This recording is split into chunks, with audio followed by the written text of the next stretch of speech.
Big boss ಮನೆಯಿಂದ ಹೊರಬಂದ ಮೇಲೆ ಸ್ಪರ್ಧಿಗಳು ರೋಡ್ ಶೋಗಳನ್ನು ಮಾಡುತ್ತಿದ್ದಾರೆ. ಹನುಮಂತ್ ಅವರಂತೆ ಬಿಗ್ ಬಾಸ್ ಕನ್ನಡ ಸೀಸನ್ 11ರ ರನ್ನರ್ ಅಪ್ ತ್ರಿವಿಕ್ರಮ್ ಕೂಡ ಭರ್ಜರಿ ರೋಡ್ ಶೋ ಮಾಡಿದರು. ಈ ವೇಳೆ ತ್ರಿವಿಕ್ರಮ್ ಜೊತೆ ಭವ್ಯ ಹಾಗೂ ಅನುಷಾ ರೈ ಕೂಡ ಭಾಗಿಯಾಗಿದ್ದು ಕಂಡುಬಂದಿದೆ. ಈ ದೃಶ್ಯಗಳು ಸಾಮಾಜಿಕ ಜಾಲತಾಣದಲ್ಲಿ ಭಾರೀ ವೈರಲ್ ಆಗುತ್ತಿವೆ. ಅಲ್ಲದೆ ಇದೇ ವೇಳೆ ತ್ರಿವಿಕ್ರಮ್ ಹೇಳಿದ ಆ ಒಂದು ಮಾತು ಸಿಕ್ಕಾಪಟ್ಟೆ ವೈರಲ್ ಆಗಿದೆ. ಹಾಗಾದರೆ ರೋಡ್ ಶೋ ಬಳಿಕ ತ್ರಿವಿಕ್ರಮ್ ಹೇಳಿದ್ದೇನು?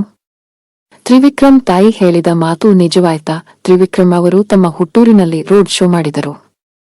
ಈ ವೇಳೆ ಸುದ್ದಿಗಾರರೊಂದಿಗೆ ಮಾತನಾಡಿದ ಅವರು, ನನಗೆ ನನ್ನ ಹುಟ್ಟೂರಿಗೆ ಬಿಗ್ ಬಾಸ್ ಸ್ನೇಹಿತರನ್ನು ಕರೆದುಕೊಂಡು ಬಂದಿದ್ದು ತುಂಬಾನೇ ಖುಷಿಯಾಗಿದೆ ಎಂದರು.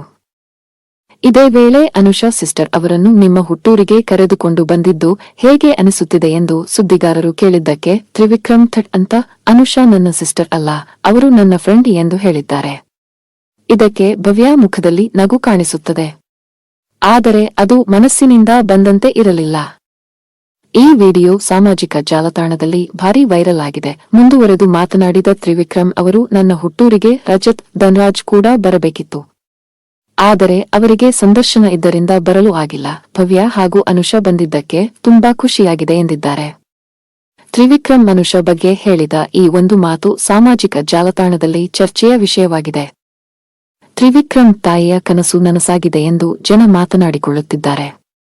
ಹಾಗಾದರೆ ತ್ರಿವಿಕ್ರಮ್ ತಾಯಿ ಹೇಳಿದ್ದೇನು? ನಿಜವಾಯ್ತು. ತ್ರಿವಿಕ್ರಮ್ ತಾಯಿ ಹೇಳಿದ ಮಾತು, ಬಿಗ್ ಬಾಸ್ ಮನೆಗೆ ಹೋದಾಗ ತ್ರಿವಿಕ್ರಮ್ ತಾಯಿ ಗೆದ್ದು ಬಾ ಮಗನೆ ಎಂದು ಹೇಳಿದ್ದರು. ಜೊತೆಗೆ ಭವ್ಯ ಹಾಗೂ ತ್ರಿವಿಕ್ರಮ್ ಜೋಡಿಯನ್ನು ರಾಧಾಕೃಷ್ಣನಿಗೆ ಹೋಲಿಸಿದ್ದರು. ಆದರಿಲ್ಲಿ ತ್ರಿವಿಕ್ರಮ್ ತಾಯಿ ಹೇಳಿದ ಆ ಒಂದು ಮಾತನ್ನು ನಿಜ ಮಾಡಿದ್ದಾರೆ. ತ್ರಿವಿಕ್ರಮ್ ಬಿಗ್ ಬಾಸ್ ಗೆಲ್ಲಲಿಲ್ಲ, ಬದಲಿಗೆ ತಾಯಿ ಹೇಳಿದಂತೆ ರಾಧಾ ರುಕ್ಮಿಣಿಯನ್ನು ಹುಡುಕಿಬಿಟ್ಟರು ಎಂದು ಜನ ಮಾತನಾಡುತ್ತಿದ್ದಾರೆ. ರೋಡ್ ಶೋ ಬಳಿಕ ತ್ರಿವಿಕ್ರಮ್ ಅನುಷಾ ನನ್ನ ಫ್ರೆಂಡ್ ಸಿಸ್ಟರ್ ಅಲ್ಲ ಎಂದಾಕ್ಷಣ ಅವರ ಅಭಿಮಾನಿಗಳು ಭವ್ಯ, ತ್ರಿವಿಕ್ರಮ್ ಹಾಗೂ ಅನುಷಾ ಅವರನ್ನು ರಾಧಾಕೃಷ್ಣ ರುಕ್ಮಿಣಿಗೆ ಹೋಲಿಸಿದ್ದಾರೆ. ತ್ರಿವಿಕ್ರಮ್ ಬಿಗ್ ಬಾಸ್ ಮನೆಯಲ್ಲಿ ಭವ್ಯ ಅವರಿಗೆ ಪ್ರಪೋಸ್ ಮಾಡಿದ್ದರು. ಇದು ಎಲ್ಲರಿಗೂ ಗೊತ್ತಿರುವ ವಿಚಾರ. ಅತ್ತ ಮೋಕ್ಷಿತಾ ಅವರಿಗೂ ಲೈನ್ ಹೊಡೆಯುತ್ತಿದ್ದರು. ಆದರೆ ಅದು ಕೊನೆಗೆ ಯಾಕೋ ವರ್ಕೌಟ್ ಆಗಲಿಲ್ಲ. ಹೀಗಾಗಿ ಮೋಕ್ಷಿತಾ ಜಾಗಕ್ಕೆ ಅನುಷಾ ಬಂದಿದ್ದಾರೆ ಎನ್ನಲಾಗುತ್ತಿದೆ. ರೋಡ್ ಶೋನಲ್ಲಿ ತ್ರಿವಿಕ್ರಮ್ ಅವರು ಭವ್ಯ ಹಾಗೂ ಅನುಷಾ ಹೆಗಲ ಮೇಲೆ ಕೈ ಹಾಕಿ ಜನರತ್ತ ಕೈ ಬೀಸಿದ್ದು ಕಂಡುಬಂದಿದೆ. ಹೀಗಾಗಿ ಮೋಕ್ಷಿತಾ ಔಟ್, ಅನುಷಾ ಇನ್ ಎನ್ನುವ ಮಾತುಗಳು ಕೇಳಿಬರುತ್ತಿವೆ. ಇನ್ನು ರಜತ್, ತ್ರಿವಿಕ್ರಮ್, ಭವ್ಯ ಹಾಗೂ ಅನುಷಾ 4 ಜನ ಚಾಮುಂಡಿ ಬೆಟ್ಟಕ್ಕೆ ಹೋಗಿರುವ ವಿಡಿಯೋ ಕೂಡ ಸಾಮಾಜಿಕ ಜಾಲತಾಣದಲ್ಲಿ ಕೆಲ ದಿನಗಳ ಹಿಂದೆ ವೈರಲ್ ಆಗಿತ್ತು.